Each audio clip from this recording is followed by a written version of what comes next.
episode 139 of Popcorn and Prosecco, a show that's all about talking about movies. I am Perri Nemiroff, and here are my co-hosts, Kristy Puchko and Angie Han. Hey, everybody. Hi. Alrighty, so here's what we got for you today. We've got two movie reviews. First, we're going to do a baby review, a Hot Topic review of the movie Train to Busan, and then we're going to do our big review of the wide release of the weekend, Arrival. So first up, Train to Busan. Kristy, you're going to take us into that one. Here is the plot synopsis from Train to Busan. While a zombie virus breaks out in South Korea, a couple of passengers struggle to survive on the train from Seoul to Busan. Okay, so yeah, that's the gist of it. It's basically, for reasons they set up in the beginning of the movie, a zombie outbreak hits, and one person on the train has been infected, so it spreads very quickly and very ferociously. And it's not like a subway, it is like a long Amtrak-style train, and so there are big stops between station, and in between those stops, you are just trapped with zombies. And this is a film that is actually shockingly the first live action film from its director. He had previously done animated films, which I find astonishing because this movie is just kinetic and exciting, and like the idea that it's his first time at anything is astonishing. It's just so much fun. And yeah, it came out in July, but it's being reissued starting last week. So we wanted to talk about it because this is one of the most fun I've had in a horror movie all year. This is one of my favorite movies of the year, period. I've been comparing it to the movie The Wave. I don't know if either of you saw The Wave. I have not it's yet. The Norwegian disaster movie. And what I've been saying is The Wave is to American disaster films as Train to Busan is to American zombie films. There's just something about this where there's a lot of zombie apocalypse cliches and tropes. Some of the characters are a little predictable, things like that. But the movie does such a good job enveloping you in this world, making you care about the characters, love certain characters. Oh, I was such a fan of certain actors in this movie. And just the whole idea of being trapped in that space with zombies is just brilliant. And the way that they bring zombies to life in the movie is a million times more horrifying than most of what I've seen recently. Yeah, it's not that this is not a big budget movie and the special effects are like not that extraordinary. What's amazing about it is that the people that they hired it's not really a special effects heavy movie. The zombies in this movie are, I believe, they're contortionists. Yeah, or they're whatever contortionists people can and dancers physically and do with their stuntmen. bodies, and it makes it all the more horrifying that they're unnatural natural movements. Yeah. If that makes any sense. I mean, that's exactly it. It's like I feel like we all think we know what zombies look like, and I in my review for Nerdist I compared this to The Raid, where the way people use their bodies in this makes you feel like they didn't walk away okay. It just feels frightening and scary, and because of that, very authentic when you see the way these people throw their bodies around. Like they look like their bodies are broken. And not with special effects. It's really mortifying. Yeah, it's really scary. I watched this. You feel the threat quite a bit. I mean, the way he shoots the stuff in the train cars, it's, you would think, oh, zombies on a train. Ha ha, isn't that funny? And yes, it is to a degree. But as someone who has ridden the subway and the Long Island Railroad for her entire life, basically, what they do when they're in these situations, they're plausible tactics. See, now you have me feeling like, as someone who takes the subway sometimes during rush hour, I'm like, maybe I should never watch this movie. I'm pretty sure you would be screwed if this virus ever broke out on the New York City subway. You would have a chance to survive on the LIRR, though. Thanks for the vote of confidence. What I liked so much about this was how it authentically paints a world that we take for granted as just a series of traps if zombies show up, really. There's one scene on an escalator where people think that they're away from the problem, and they're just going down an escalator at a train station, and then they find that there are zombies at the bottom. And like and it's like, what do you do? I literally just screamed. I was just so upset because I thought, like, what would you do? You're fucked, because then you're trying to run up a down escalator while it's full of people already, and there are zombies coming at you. It's the same horror if you're on the wrong train car and in the wrong side of the train car when a zombie comes. It's like, if there's people and you just can't run because there's people, like, you're fucked. Yeah, and what's also great is that there's very thinly sketched characters in this, but they're sketched to the point where you at least have an emotional connection. And there's like at the center of the story is a kind of a very busy businessman and his daughter who feels like he doesn't pay attention to her. The young actress that played his daughter was an A-plus child actress. Yeah, she's great, but excellent. I particularly like. There's a burly dude who's like a father to be. Yes, and he's everybody's favorite. He's really my fun favorite. I love him, and very no nonsense. And he's kind of the guy who's just not great in social situations because he says what everyone's thinking, and then everyone feels uncomfortable. But I this is so much fun. So yeah, if you have a chance to see Train to Busan, check it out. It's easily one of the most fun horror movies this year, and notably one of the few horror movies this year Perri and I both agreed on. Yeah, Can I ask a question though? Sure.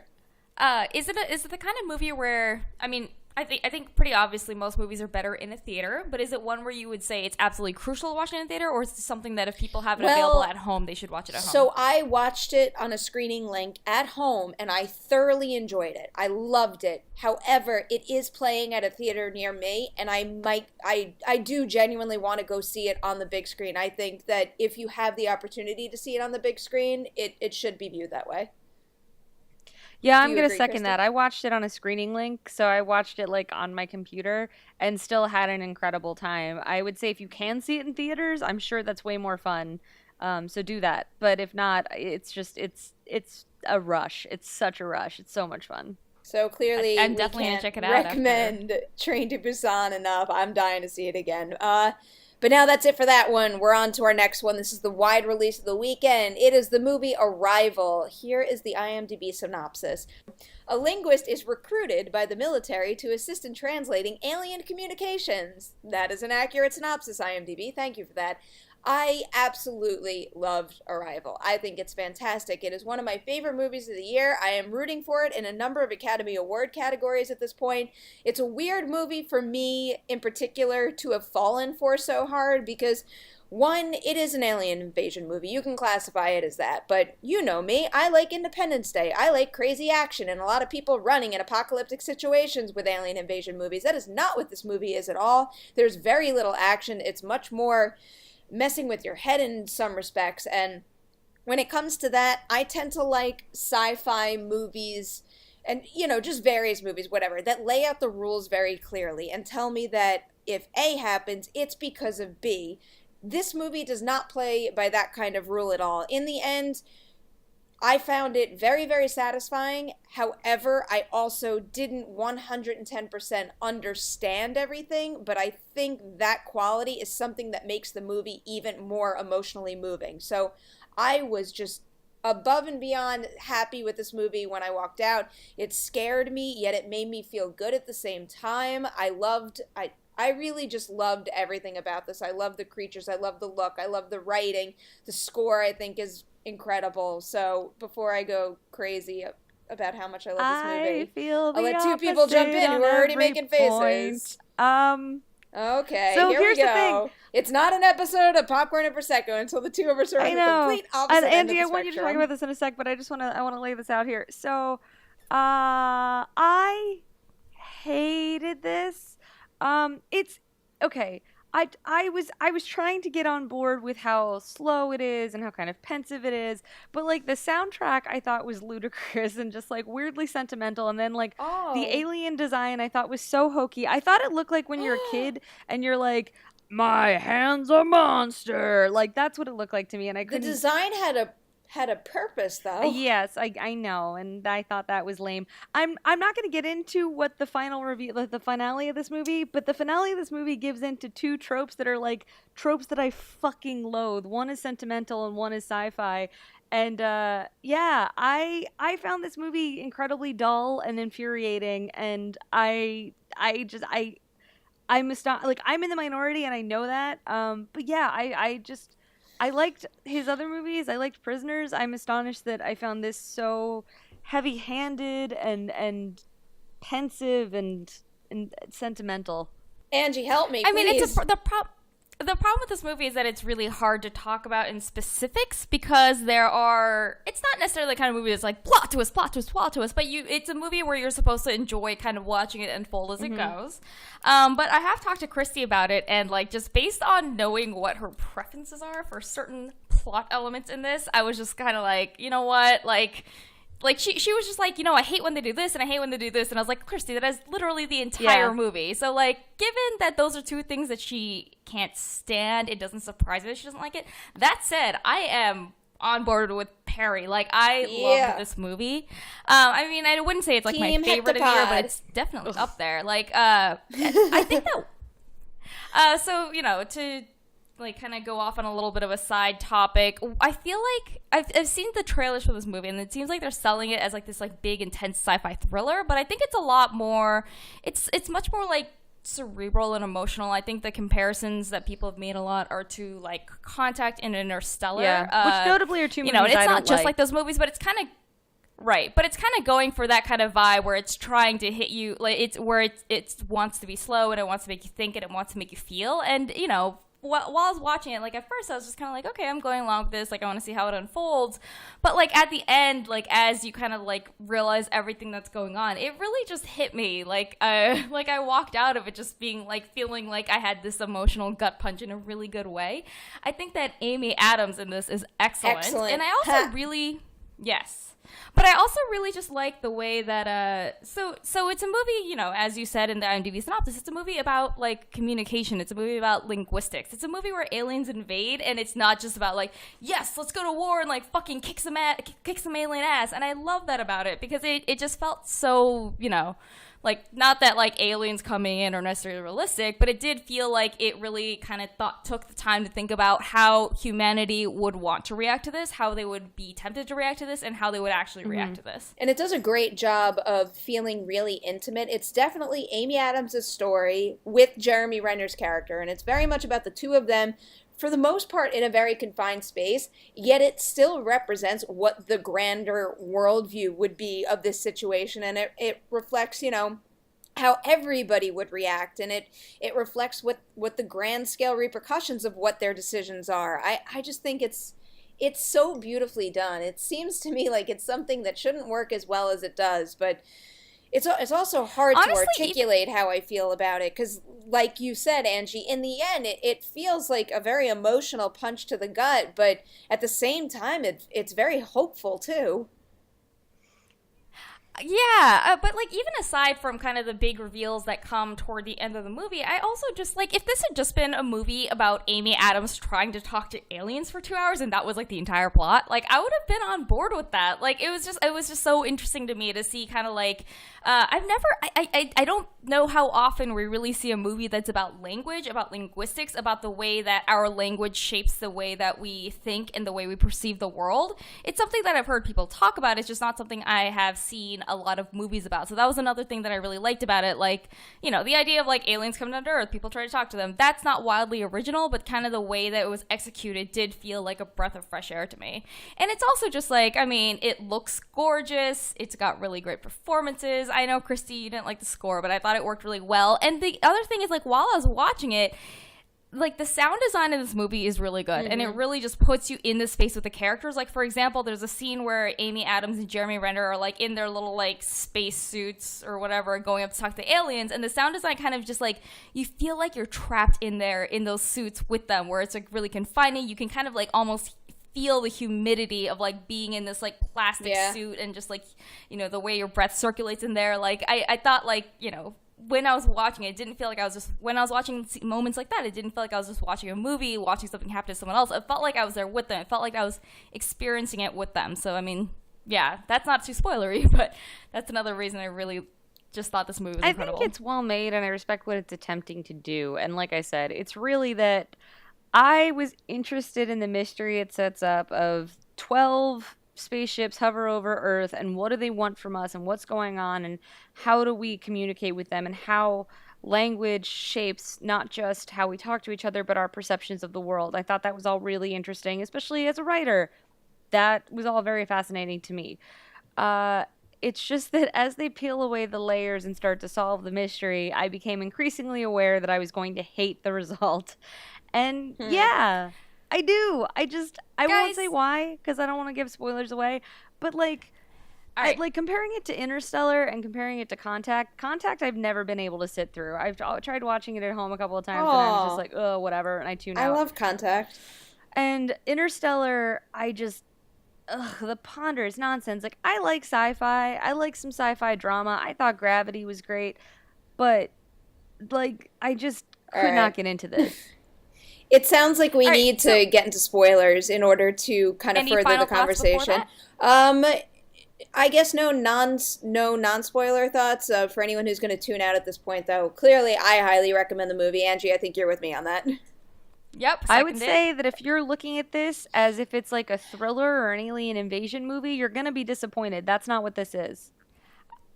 I think we can all agree on that. I don't think the way they're marketing this is doing any favors. Like, I think I'm almost worried it's going to be like a Crimson Peak bait and switch where, like, you know, it was advertising one movie. Right. Or like, I would say movie. even more so like Drive, where Drive was marketed like it's like a Fast and the Furious movie, and that's totally not what it is. This is a much more art house film than the marketing is suggesting.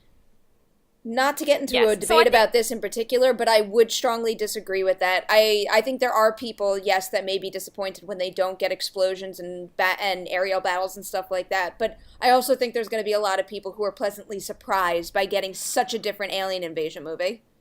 I mean, it's not that I don't think people will like it, but I do kind of, you know, part of the purpose of marketing is to tell people, like, is this a movie you should watch? Like, you know, here's why you should watch this movie. And, like, I love this movie, as I've said, but I don't necessarily think it's doing the best job of reaching out to the kind of people that would watch it. I'm not saying that there won't be people who will come in expecting one thing and walk away pleasantly surprised, but I am worried that it's going to be like Crimson Peak, where it's, like, drawing one kind of pool of people, and when it actually should be aiming another pool. That's all. Right. But I think overall, I mean, it's pretty clear. Kristy is a thumbs down. I mean, Perri are both. Hell yeah. And now it is that time. Spoiler alert for Arrival. If you do not want to hear spoilers for this movie, you should tune out now.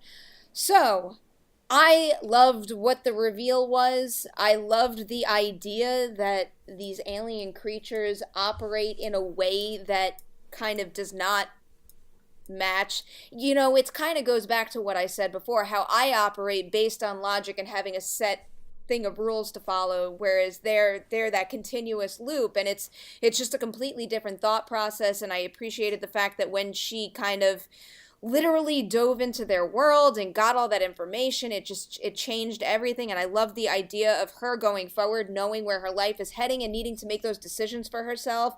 It was kind of just this way that's very hard to explain and describe, but it was something that I enjoyed the thought of knowing what lies ahead for her to a degree, but still not quite being able to wrap my mind around what she just experienced and how that changes her life moving forward.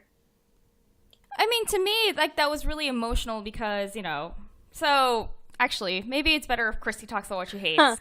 Okay, yeah, so my problem, since we're in spoiler, my problem with Arrival is that the big reveal is that they are time travelers, and for her to fix this thing that will prevent basically an intergalactic war, she has to time travel, hang on. Though. It is fucking time travel. She has to communicate. It's like it's the idea that she can see all of time at the same time. It's effectively time travel, and it's that time travel trope where you have to go back in time and know a thing in advance so that you can fix the thing, so the thing later can happen. That shit drives me crazy. And why it bothers me so much here, because like I watch a lot of Doctor Who and they do that stuff a lot, and it's cutesy and tongue-in-cheek and all that shit.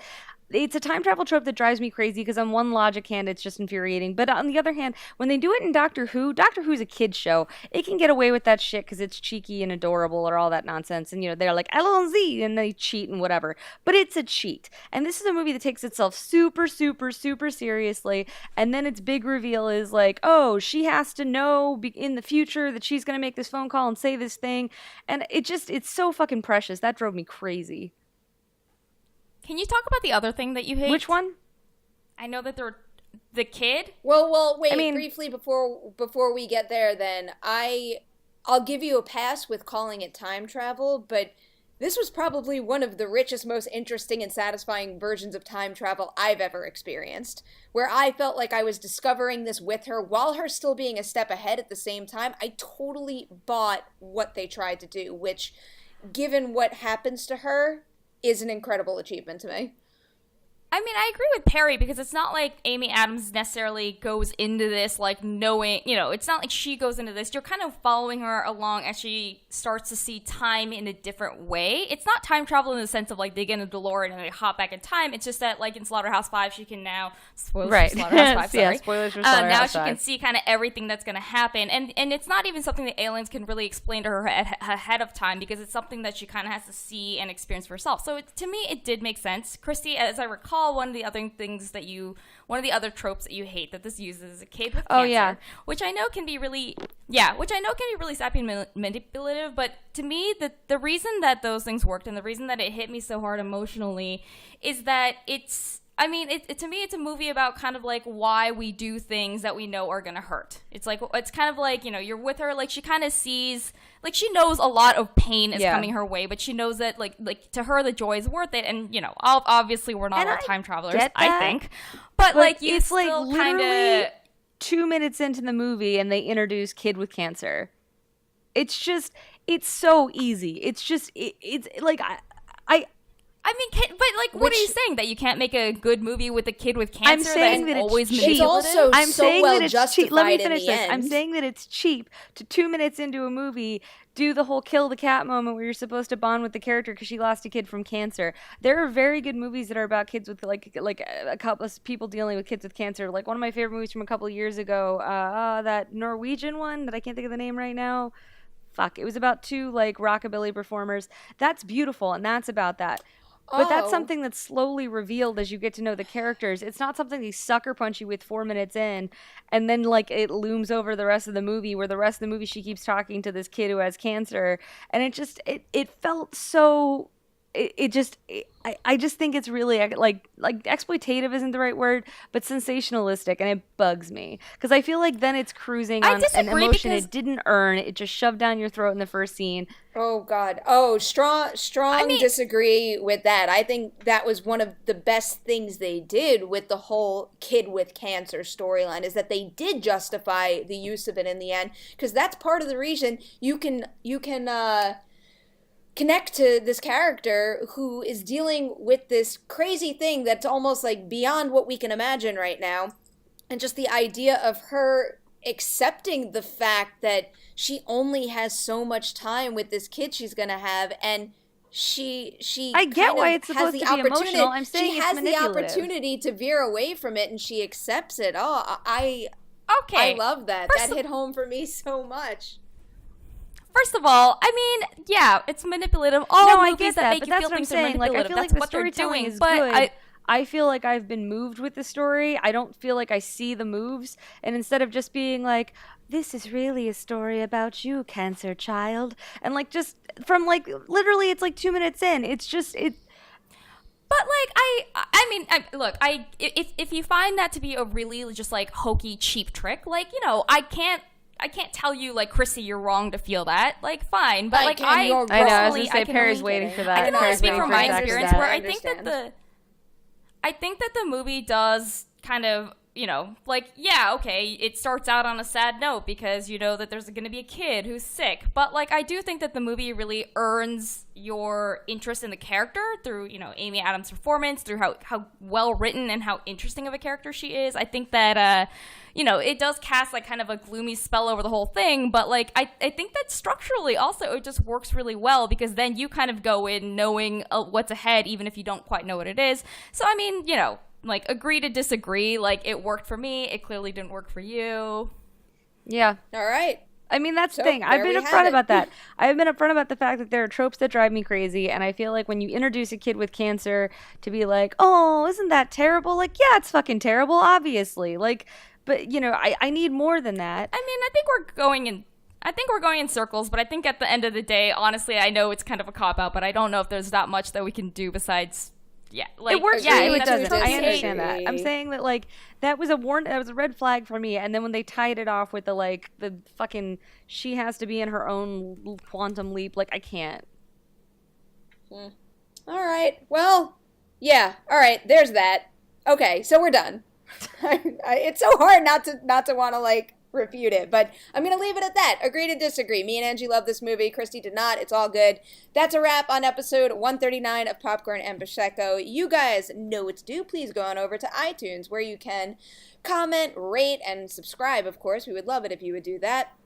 Please like us on Facebook as well. We also have our Twitter account, Popcorn Prosecco. You can also find us on our website, popcornprosecco.com. And then all three of us are all over the interwebs. Kristy, do you want to take it first? Sure. You can find me on Twitter. I'm at Kristy Puchko, KristyYipuchko, and I'm all over the interwebs. But you can find my career highlights at decadentcriminals.com. Angie? You can find me on Twitter at AJHAN, and I write for slashfilm.com. And you can catch me on Twitter and Instagram at Nemiroff. I write for Collider.com, and I'm on the Collider Videos YouTube channel. So thank you guys so much for listening, and we will see you next week. What happens now? They arrive.